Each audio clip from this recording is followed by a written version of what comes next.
Former President Trump just released a statement from his office. The statement says, "So nice to see Rhino Mitt Romney booed off the stage at the Utah Republican State Convention. They are among the earliest to figure this guy out, a stone-cold loser." So, Bob, obviously that's in reference to an incident that happened over the weekend in Utah. Yeah, he was speaking. There were some people that booed him. It wasn't off the stage. Right. He maintained the stage. He said, you can boo if you want. Right. They also had the opportunity to censure him. They did not. Right. But it does show the battle going on within the GOP, that there are loyal Trump supporters, and Mitt Romney is not one of them, as we know. And there are a lot of people like Liz Cheney and some others. The GOP is working some things out. Yeah. But you know what? It's interesting with Mitt Romney, though, because he wanted to be a part of President Trump's administration at one point, and now he's taken this turn, and so a lot of people, have some issues with that as well. So, we'll be talking a lot more about that whole issue as the days go on. Meanwhile, we're joined by our family of co-hosts, lawyer and GOP strategist Ford O'Connell, attorney and Republican strategist Amanda Mackey, and Republican strategist and host of the 13-Minute News Hour, Bobby Eberle. Welcome to you all. Now, Rudy Giuliani calling on the New York Times and the Washington Post and other media outlets to, quote, reveal their sources after the media outlets issued corrections to their articles that said the FBI warned Giuliani he was a target of a plot to spread Russian disinformation. The Washington Post and New York Times must reveal their sources who lied and targeted an American citizen. MSNBC, CNN forgot to mention the corrections today. Fake news, bad people. Our correspondent Alex Salvi is outside the former NYC mayor's apartment with the latest on that and the fallout from last week's raid on his apartment. Alex. Yeah, that's right, Bob. This location is the exact one where now Rudy Giuliani and attorney Alan Dershowitz say that the constitutional rights of Giuliani were violated right here when the FBI showed up to this location and executed a warrant on this location. We do now know that they took 10 laptops and cell phones from this location, which they say is part of their investigation into Giuliani's dealings with Ukraine. That is something that we know they are now investigating. The Bureau is reportedly looking into Giuliani's dealings when it comes to the push to remove former Ambassador Maria Yovanovitch from her position, an event that was at the center, as many people know, of the first impeachment trial into President Trump. But Dershowitz telling Newsmax today that he believes that the entire raid was an unnecessary escalation. A judge should issue a search warrant only if there's compelling evidence that the subject of the search warrant would otherwise destroy the information. Now, Giuliani knew about this effort to try to get information for months. If he was going to destroy it, he would have destroyed it. Now, amid the developments, of course, we know that several outlets have had serious missteps when it comes to this reporting. The Washington Post, the New York Times, NBC News, all making the same error in the process by saying that Giuliani was informed by the FBI that he was the target of a Russian disinformation campaign. Now, almost in unison, those three networks did have to walk back that claim, admitting that that is not the case, that is not the truth. But now, you know what? Dershowitz is now saying that that raises another problem within itself, that the whole idea that perhaps there is a source out there leaking information that is false information may be a bigger scandal than the raid that happened right here itself. The question is, who is the source? The question is, who's leaking this information? The question is, if this false information is leaked to the New York Times and NBC and others, what other information is being leaked? How can we trust the prosecution's tank team? How do we know there aren't members of the prosecution that are leaking or witnesses that are working with the government who are leaking? Are asking at this moment, if that story was published with false information, what other stories have been published that have not been corrected? Bob, Heather? Yeah. And just to clarify, my understanding is that the FBI may have believed there was such a disinformation campaign and that they targeted Rudy Giuliani, but the story was that he was informed of that. Yep. And he's saying, no, I was not informed of Right. So that was the discrepancy there. Alex, thank you so much. Let's bring our panel for their reaction to this. And Ford, I'll start with you. And a lot of different angles that we could take here, but let's begin with the false information being reported by different media outlets.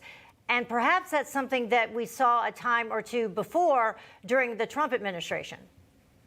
Well, look, I've been saying this for years, even on this show, and that is that we don't need police reform. What we need in this country is media reform. And when it comes to the Washington Post and the New York Times, they need to be transparent. They need to burn that source and tell us who that is, because this is an ongoing problem. If you notice, throughout the Trump administration, we had many, many narratives that went on and on in the media about Russian bounties, Russian collusion, and we all found out they were wrong. Have you ever noticed, though, Heather, that when we have this issue about sources being so off the mark, it never seems to happen by Democrats? What I think has happened here is that because corporate media has become a public relations arm of the Democratic Party, whenever they offer up dirt on any Republican, they're willing to print it or run with it because they want to believe it, because at the end of the day, their sole goal is not actually journalism, but pushing forth the Democrat agenda.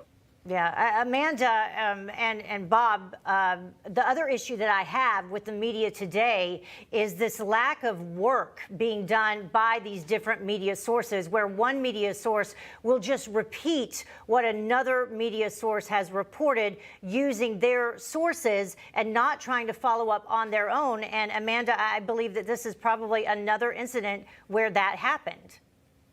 I think so, very much, because, again, if it's about Republicans, they'll report sloppy. They won't do their due diligence that they're supposed to do. But look, this is about Republicans. This is about Trump and, his attorneys, his closest allies. And I think the sole winner here, and maybe there's a hidden agenda, but I think the sole agenda here is to keep Cuomo out of the news, keep Governor Cuomo out of the news by focusing on another New York politician.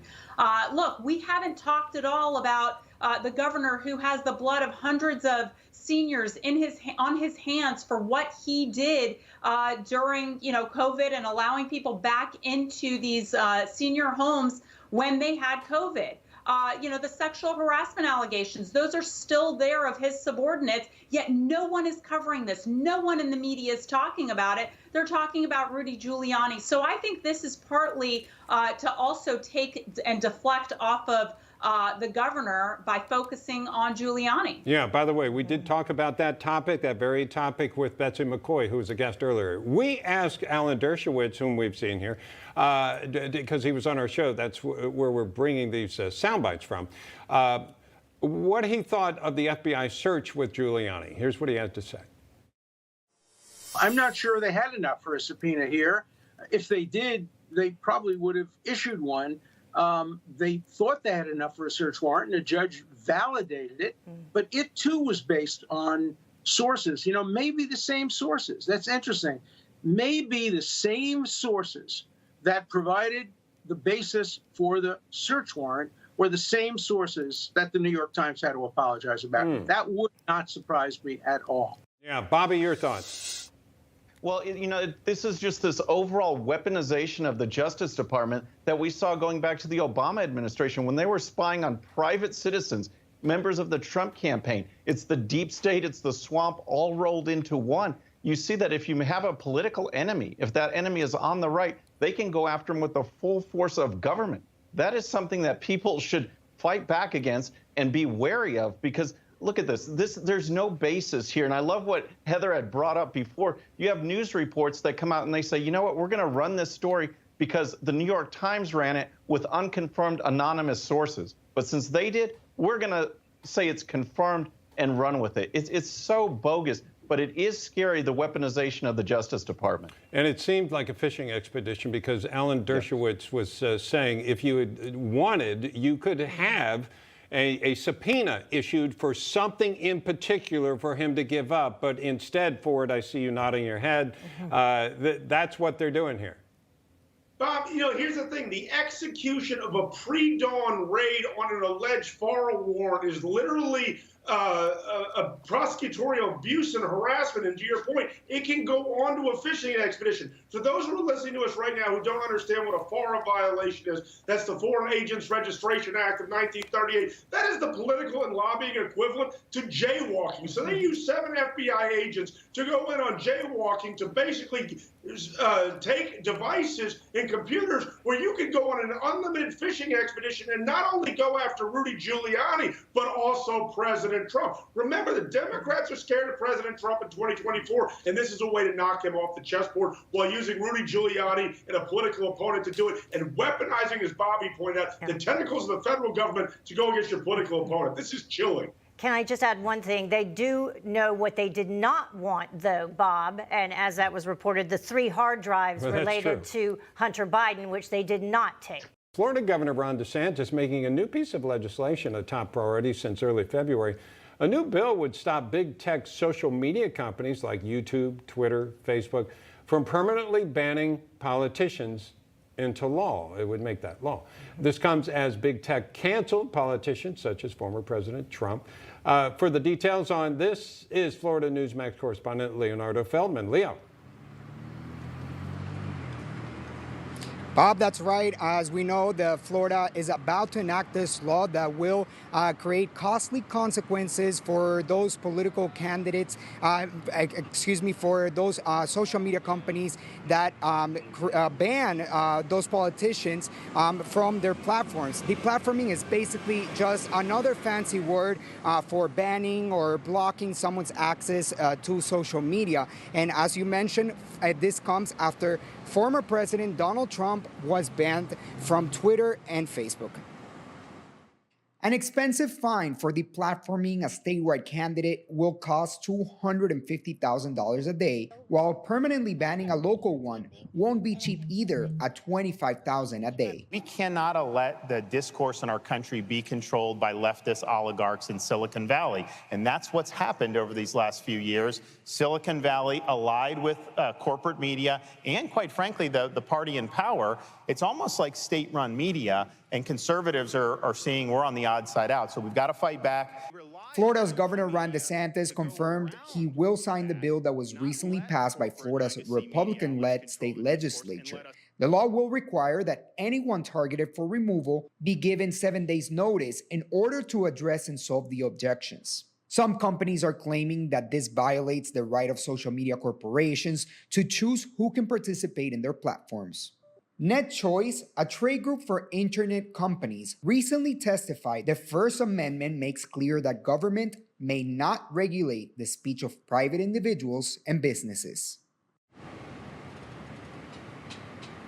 And tech companies will still have some deplatforming power. They'll still be able to give suspensions of up to 2 weeks. And by the way, Facebook is about to announce a decision this Wednesday on whether or not former President Trump will be able to come back to their platform.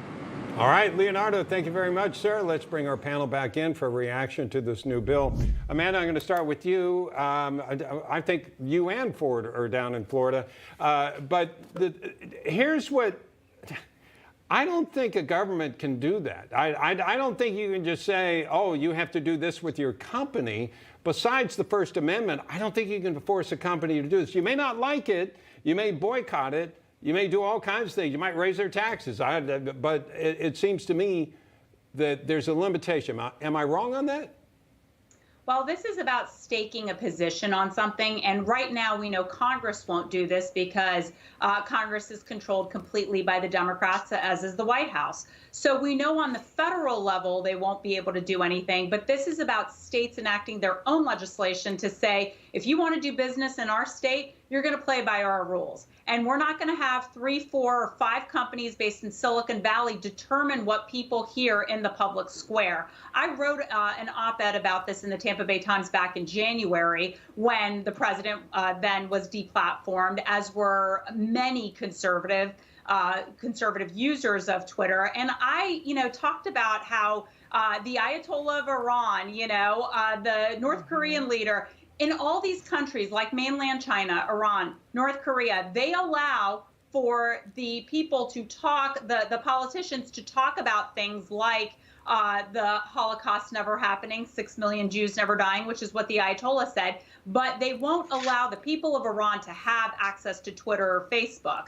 And so what we're doing in essence is allowing Twitter and Facebook to determine what people hear. And I think it's really important that we don't allow for this deplatforming, because it's very obvious that this is all geared towards keeping censorship of conservative voices. Yeah, Heather, you're somebody that has a strong social media presence. What do you think about this? Well, I was looking at the details of exactly what they're planning, and I agree with you, Bob. I'm not exactly sure how they would be able to accomplish this, but this specifically deals with statewide candidates in Florida, whereas if Twitter or Facebook removes a statewide candidate without 7 days' notice to that candidate, then Twitter or Facebook would be fined $250,000 a day.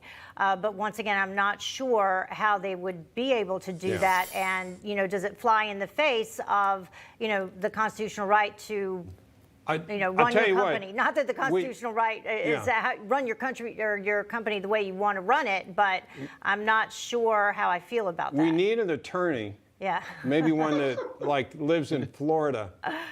Somebody that might be up to speed on this. Bobby, what are your thoughts about this? Well, I'm not an attorney and I don't live in Florida, but I like your move. I appreciate the move. Here's what I like. I like the approach. I agree. We're going to figure out the legality of it, but look at who they're focusing on. They're focusing on statewide elected officials and candidates. And what Twitter and Facebook get all bent out of shape about is misinformation. Well, now you're talking about candidates, and you can debate that all day long on what's misinformation. As soon as you throw out some kind of campaign plan or policy, you've got the other side debating it and disagreeing with it. So I think this is a great wrench to throw into the system to make it seem like, okay, what's your actual criteria for determining what misinformation is? Where it goes legally, you might have an opinion coming up after mine. But I like the approach to it. And it's just going to drive them crazy. All right, let's see. You're batting fourth. You're batting fifth here, but there are men on base, so go ahead, Ford.